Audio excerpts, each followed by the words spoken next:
याचा IP address त्याला देऊन टाकू आता आपण. त्याला एक IP देऊ 172.16.0.1 हां class B. Okay.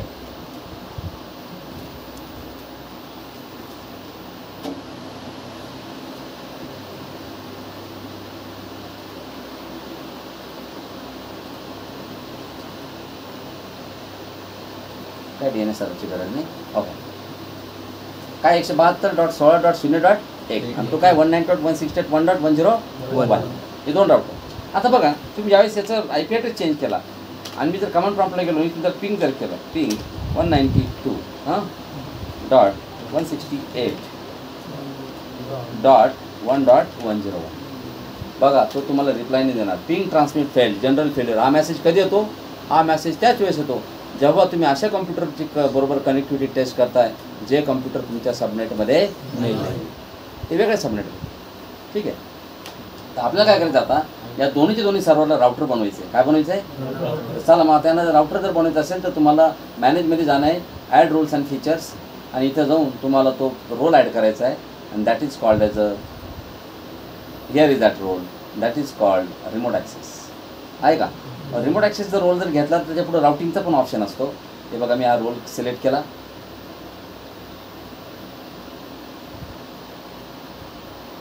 Next and whatever that you want to select. I am just going to select routing here and it will automatically select the remote access as well. हे बघा तो आम्ही remote access पण as well automatic घेतो. next okay. Web service लागते sir. बिना web सर्व्हिसचं काम नाही करत राउटिंग आणि रिमोट ॲक्सेस इन्स्टॉल. चला म्हणजे तर आपण राउटिंग घेतला आहे. Add roles and features. Next again and here is the role that I am going to select.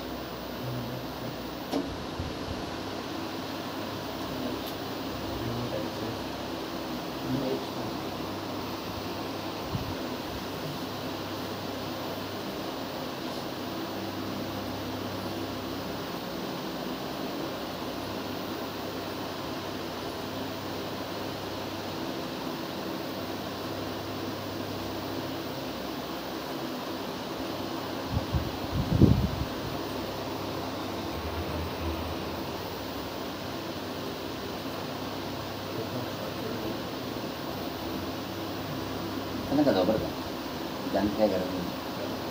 चला तर एक काम करा टूल्समध्ये जा. टूल्समध्ये गेल्यानंतर बघा इथं routing and remote access console आलं असेल बघा. आता आहे का? Routing and remote access console open करा आणि आता इथं आपल्याला काय करायचं आहे DC 102 वर पहिले कॉन्फिगरेशन करू आपण. DC 102 हा तुमचा राउटर बनवायचा ना तुम्हाला. आता राउटरमध्ये तर रोल टाकले का राउटर थोडी बनतं ते. आता बघा डाऊन इथं बरोबर आहे. राईट क्लिक करा आणि इथं मला configure and enable routing and remote access. Next तुम्हाला काय बनवायचं आहे? रिमोट ॲक्सेस सर्व्हर बनवायचा आहे का नॅट सर्व्हर बनवायचा आहे का VPN बनवायचं आहे? VPN अँड नॅट का secure connection between two private networks? त्याला म्हणायचं बुक कस्टम. मला पाहिजे जे इथं नाही आहे मी पुढे तुला कस्टम घे आणि त्याला सांगायचं मला याला लॅन राउटिंग कॉन्फिगर करायचं. काय कॉन्फिगर करायचं आहे? LAN routing. Start the service नाव. Similarly same thing that we are going to perform on a DC 101 tools. Open the routing and remote access console here. DC 101. Right click here. Configure and enable routing and remote access. I am going to use the custom configuration similarly and LAN routing as well. So next, finish it, and it will start the service. Now it becomes a router. Now go to the DC 102. Here. DC 102 वरती आल्यानंतर तुम्ही बघू शकता DC 102 is now a router. हे देखो IP version 4 वरती या आणि इथं आल्यानंतर बघा इथं स्टॅटिक राऊट आहे, जनरल आहे, समजलं ना तुम्हाला भरपूर ऑप्शन. पण आपल्याला इथं स्टॅटिक राऊट सगळ्यात पहिले आपण बघणार आहे स्टॅटिक राउटिंग. काय बघणार आहे? Static routing. तर स्टॅटिक राउटिंग बघणार आहे. आता बघा मी इथं स्टॅटिक राउटिंगवरती आलो. स्टॅटिक रूटवरती स्टॅटिक राऊटवरती इथं राईट क्लिक करायचं आणि त्यामध्ये न्यू स्टॅटिक राऊट एक नवीन स्टॅटिक राऊट इथं बनवा. हां डेस्टिनेशन काय बघा आपण सध्या कोणत्या याच्यावरती आहे 172 वर आहे आपण बरोबर आहे की. तर आपल्याला कोणाबरोबर राऊट बनायचा आहे 192.168.1.0 म्हणजे नेटवर्क आयडी बरं का. बघा आपण का एका होस्टबरोबर थोडी कम्युनिकेशन करणार आहे, आपल्याला त्याच्या समोर त्याच्या पूर्ण नेटवर्कबरोबर कम्युनिकेशन करायचं आहे ना, बरोबर आहे की नाही. 1.0 सबनेट मास्क आहे 255.255.255.0. गेटवे म्हणजे कोणत्या राउटरची थ्रू ट्रॅफिक तिकडे जाणार आहे याचं, this is called the local router address. तुमचा लोकल राउटर काय आहे 172.16.0.1 हा तुमचा राउटर आहे. म्हणजे हा जो सर्व्हर आहे ना, ह्या सर्व्हरचा ॲड्रेस द्यायचा, कारण हाच राउटर आहे, समजलं तुम्हाला. याच्या थ्रू तर ट्रॅफिक त्याच्यापर्यंत जाणार आहे, बरोबर. आणि मेट्रिक व्हॅल्यू काही द्या, म्हणजे जनरली 256 डिफॉल्ट आहे. तुम्हाला जर एक्झॅक्ट मेट्रिक म्हणजे काय, number of router that passes your traffic towards that particular network. तुमची ट्रॅफिक किती राउटरच्या थ्रू तिथपर्यंत जाणार आहे, तर आपल्याला काय माहीत थोडी नाही, बरोबर आहे. माहीत जर नसेल तर डिफॉल्ट व्हॅल्यू रोज आहे, काय फरक पडत नाही. झालं का स्टॅटिक राऊट. ओके, आता DC 101 वर या. इथं आल्यानंतर इथं स्टॅटिक राऊटमध्ये या आणि इथं एक नवीन स्टॅटिक राऊट ॲड करा. कोणासाठी, त्यांना याच्यासाठी ॲड केला, तर हा कोणासाठी ॲड करेल, त्याच्यासाठी. मग नेटवर्क काय समोरचा 172.16.0.0 क्लास B 255.255.0.0 राईट. गेटवे हा 192.168.1.1. बस. बघा बरं, आता तुम्ही बघा 102 त्याला पिंग केलं होतं थोड्या वेळापूर्वी, 101ला पिंग झालं का.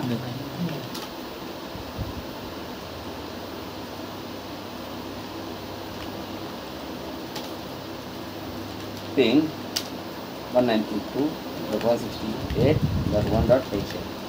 आता पिंग व्हायलाच पाहिजे एकदम 100%. झालं की नाही. हे दोन्ही राउटर कॉन्फिगर झाल्यामुळं बघा.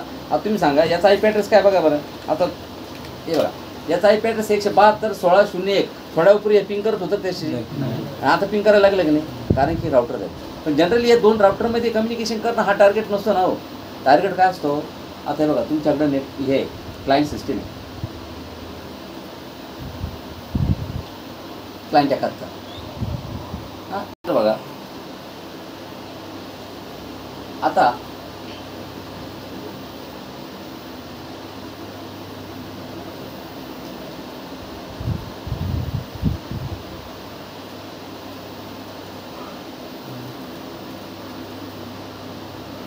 याचा IP ॲड्रेस काय 71 आहे ना. बघा आता या ना, जर पिंग केलं कोणाला 192.168.1.1 तर पिंग होते की नाही, यस परफेक्टली होते, बरोबर आहे. पण हा जर म्हणून मला पिंग करायचे कोणाला 172 वाल्याला 172.16.0.1 पिंग होईल का.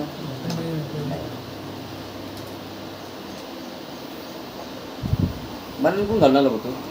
मग काय करा, इथे TCP/IPच्या प्रॉपर्टीजमध्ये जा आणि TCP/IPच्या प्रॉपर्टीजमध्ये गेल्यानंतर इथं IP वर्जन 4मध्ये तुम्हाला डिफॉल्ट गेटवे द्यावा लागेल.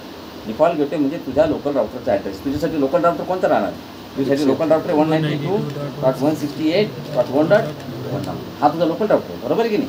हा गेटवेचा ॲड्रेस द्या. बघा थोड्या वेळ तुम्ही त्याला पिंग नव्हते करत आणि आता पिंग करून पहा. ते बघा तेच बघा तेच आहे पुन्हा. थोड्या वेळ पिंग ट्रान्समिट फेल जनरल फेल्युअर आलं होतं, आता बघा कसं पिंग करतो आहे का. म्हणजे तो हा आपल्या राउटरपर्यंत गेला आणि आपल्या राउटरने त्याला काय केलं, तो म्हणलं चाल पुढे, हां मी आहे ना का नको, बरोबर आहे. त्यानंतर पुढं त्याला कम्युनिकेशन करतो. पण हा जर राउटरपर्यंत जर पोहोचलाच नाही तर याचं कम्युनिकेशन त्याच्याबरोबर कोण करणार. म्हणजे तुम्हाला कळलं का. चला आपल्या राउटरकडे जाऊ पुन्हा. DC 101 हा राउटर आहे आपला, बरोबर आहे. तर DC 101 हा राउटर आहे. स्टॅटिक राउटरवरती तुम्ही जर राईट क्लिक जर केलं स्टॅटिक राउटला आणि तुम्ही जर म्हणले शो IP राउटिंग टेबल मला दाखव. बघा हा राउटिंग टेबल आहे. व्यवस्थितपणे जर बघितला तुम्हाला दिसेल, थोडं स्क्रीन मोठा करूया व्यवस्थित दिसेल.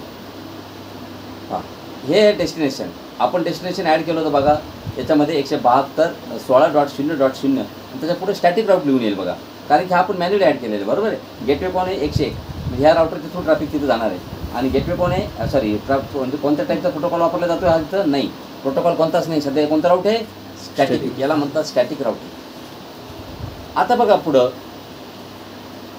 मी डायनॅमिक राउटिंग वापरणार आहे. पण सगळ्यात पहिले तुम्हाला सांगतो, मी इथं अजून एखादं नेटवर्क जर ॲड जर केलं, बरोबर, मी इथं अजून एखादं नेटवर्क ॲड केलं, न्यू स्टॅटिक राऊट, बरं का. मी नवीन एंट्री ॲड करतो डेस्टिनेशन. नवीन एंट्री आहे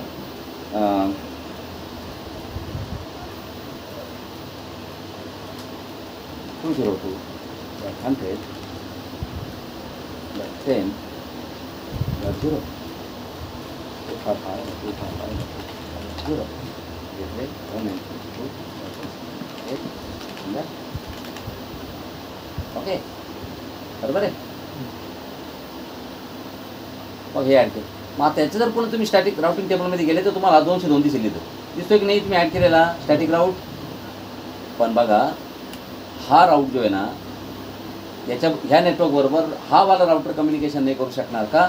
कारण की त्या राउटरमध्ये बघा याचं राउटिंग टेबल बघा, याच्या राउटिंग टेबलमध्ये ती एंट्री आहे का 202ची? याच्यामध्ये फक्त त्या 101 बरोबर आहे ना.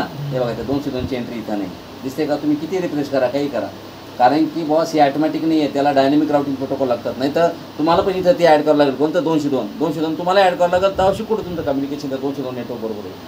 नाही तर अन्यथा कम्युनिकेशन होणार. आणि तुम्हाला जर असं करायचं असेल बा, तुम्हाला मॅन्युअली प्रत्येक ठिकाणी राउटिंग टेबलमध्ये ॲड करायची, तुम्हाला जर डोक्याला ताण घ्यायचा नसेल तर तुम्हाला राउटिंग करावं लागेल डायनॅमिक. कोणती? डायनॅमिक राउटिंग करण्यासाठी काय करावं लागतं तुम्हाला सांगतो बघा. डायनॅमिक राउटिंग करण्यासाठी तुम्हाला इथं जनरलवरती या, राईट क्लिक करा IP व्हर्जन 4मध्ये जनरलवरती आणि न्यू राउटिंग प्रोटोकॉल. मग तुम्हाला इथं बघा RIP व्हर्जन 2 हा प्रोटोकॉलच आता सध्या OSPF बंद झाला. 2003पर्यंत OSPF होता, 2003 नंतर OSPF त्यांनी काढला. आणि त्यांना माहिती आहे OSPF घेऊन करता काय, इथं विंडोज सर्व्हरला राउटर बनवतेच किती लोक, बरोबर आहे की म्हणजे इंटरनल पर्पजसाठी वापरणं ठीक याला. बाकी ॲक्च्युली राउटिंग म्हणजे ओरिजिनल राउटर घ्यावं लागतं ना, बरोबर आहे की नाही. ओके, तर मग आपण इथं ओके केला, ॲड झाला. आता RIP ॲड झाला, पण त्याच्यामध्ये तुम्हाला कनेक्शन ॲड करावं लागेल ना, नेटवर्क कनेक्शन. तर आपल्याला राईट क्लिक करून न्यू इंटरफेस आणि त्यामध्ये हा इथरनेट 0 घेतला आपण. मग हे घेतल्यानंतर त्याच्यामध्ये बघा राउटिंग इन्फॉर्मेशन प्रोटोकॉल इंटरफेस. तुम्हाला RIPचा मोड कोणता घ्यायचा बघा. RIP 2 मोडमध्ये काम करतो. एक RIP काम करतो पिरियडिक अपडेट मोड आणि दुसरा मोड असतो ॲटोस्टॅटिक अपडेट मोड. बघा इथे 2 मोड दिलेले असतील. हे बघा ॲटोस्टॅटिक अपडेट मोड आणि पिरियडिक अपडेट मोड, बरोबर. आता पिरियडिक अपडेट मोड जो आहे, तुम्ही जर लॅन राउटिंग करत असाल तर पिरियडिक अपडेट मोड घ्या. पण तुम्ही मॉडेमच्या थ्रू जर राउटिंग करत असेल मॉडेमच्या थ्रू, तर तुम्हाला कोणतं घ्यावं लागेल? मॉडेमच्या थ्रू राउटिंग करण्यासाठी तुम्हाला ॲटोस्टॅटिक अपडेट म्हणजे तुम्हाला जर डिमांड डायल कनेक्शन वापरायचं असेल तर ॲटोस्टॅटिक, आणि तुम्हाला लॅन कनेक्शन वापरायचं असेल तर पिरियड. तर आपण लॅन कनेक्शनच वापरतोय ना, त्यामुळे पिरियडिक. ठीक आहे. RIP version 2 broadcast incoming packet RIP version 1 and 2 वापरलं म्हणजे आउटगोईंग प्रोटोकॉल RIP व्हर्जन 2 आहे आणि इनकमिंग 1 and 2 दोन्ही पण. त्यानंतर सिक्युरिटीची काय गरज नाही. Accept all routes and announce all routes. आउटगोईंगमध्ये काय असतं? Announce all routes. हे बघा अनाऊन्स ऑल राऊट्स, त्याची काही गरज नाही. नेबरमध्ये काय असतं? यूज ब्रॉडकास्ट और मल्टीकास्ट ओनली. पण आपण काय करू, त्याला म्हणून घेऊ use neighbours in addition to broadcast और मल्टीकास्ट. त्याला म्हणतो नेबर म्हणजे मल्टीकास्ट आणि ब्रॉडकास्ट वापरच, पण पहिले नेबर वापर. नेबर म्हणजे जवळचा. कोण याच्या जवळचं सांगा बरं तुम्ही. आपण 102 या, याच्या जवळचं कोण? 101 आहे ना, म्हणजे याच्या जवळ आहे 192.168.1.1.101. हा राउटर याच्या जवळ आहे. मग याचा नेबर ॲड केला आपण, बस संपला विषय. ओके झालं. आणि आता त्याच्यावर त्या राउटरवरती या, याच्यासाठी पण नेबर तो आहे. मग RIP व्हर्जन याच्यावरती या, new routing protocol. I have just added the RIP version 2. Okay, this is the RIP. I am going to add the interface here. Then similarly, periodic update mode. Okay, then go to the neighbors, and in addition to the broadcast and multicast, use the neighbor 172.16.0.1 is a neighbor for this router. बघा दोघं एकमेकाला neighbour म्हणून add झाले. बस आता डोक्याला ताण घ्यायचं काम नाही. रिफ्रेश करा, इथं काहीतरी पाठवलं गेलं असेल. बघा response receive to, response sent, अजून काहीच नाही केलं. बघा आता एक सोपा कन्सेप्ट आहे.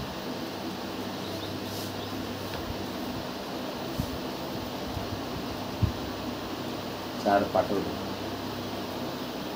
झालं. आता तुम्ही सांगा, हा जो राउटर आहे याच्याकडे काय आहे? 102कडे फक्त 1.0 वाला सबनेट आहे, पण त्याच्याकडे 2 ॲड सबनेट. खुर्च्या इकडे काय रे, चला. तर आता आपण काय करणार आहे बघा. याच्याकडे हे 2 राऊट ॲड आहे की नाही, हे 2 पड्यापूर, हे 2 हा वाला 202 वाला तिकडे दिसला होता तुम्हाला. आता जा बघा त्याच्याकडे, तुम्हाला लगेच तो शेअर झाला असेल बघा त्याच्याबरोबर. याचं कामच ते. हे बघा तुम्ही राईट क्लिक करा, याच्याबरोबर शेअर झाला असेल. हे बघा RIP लिहून आले ना, हे बघा 202.100.10.0 आला की नाही. हे बघा पुढे लिहिले RIPने शेअर केला. कोणी? RIP. आणि एक काम करा, आता याच्याकडे सध्या एकच राऊट आहे ना, स्टॅटिक राऊट. आता तिथे एक ॲड करा बघा तुम्ही. आपण त्याच्याबरोबर लगेच ऑटोमॅटिक शेअर होतो बघा न्यू स्टॅटिक राऊट. ओके, आपण नेटवर्क ॲड करू इथं 10.10.10.0 255.255.255.0.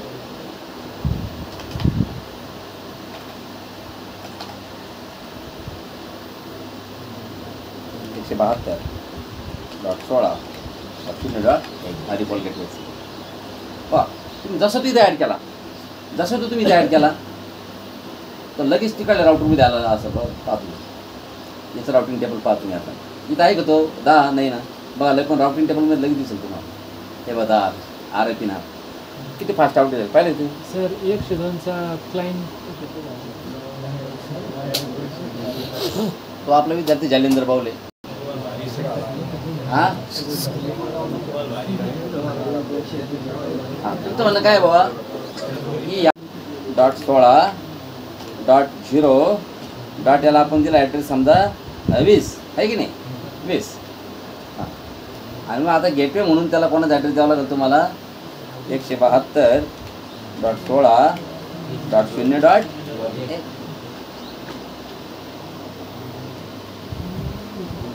बरोबर आहे का. झालं आता बिलकुल सगळं खरं आहे. काय करायचं सांगा तुम्हाला. इथून तुम्हाला 71 वाल्याला पिंग करायचं असं म्हणता ना तुम्ही, बिलकुल करू शकता. बघा पिंग 192.168.1.71.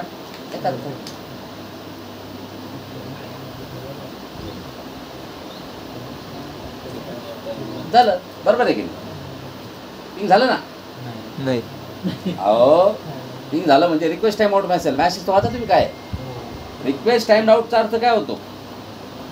तुम्हाला मॅसेज असं आला का पिंग ट्रान्समिट फेल्ड, तुम्हाला एक गोष्ट उलगडत जर त्याला अभ्यासच लागतो, दुसरं काही लागत नाही. फायरवॉल तर ऑफ आहे, मग काय प्रॉब्लेम आहे.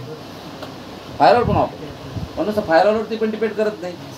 कदाचित आपण काहीतरी सेटिंग करून ठेवलं असतं. एंट्री करायला पण तिकडे याच्यात तिकडच्या कशात. हा इकडे ते एंट्री आहे ना आपल्याकडं. ठीक आहे इकडे एंट्री आहे ना. अरे पोरं हो तिथंच पोरं मी फायर वाल फायरची भिंत.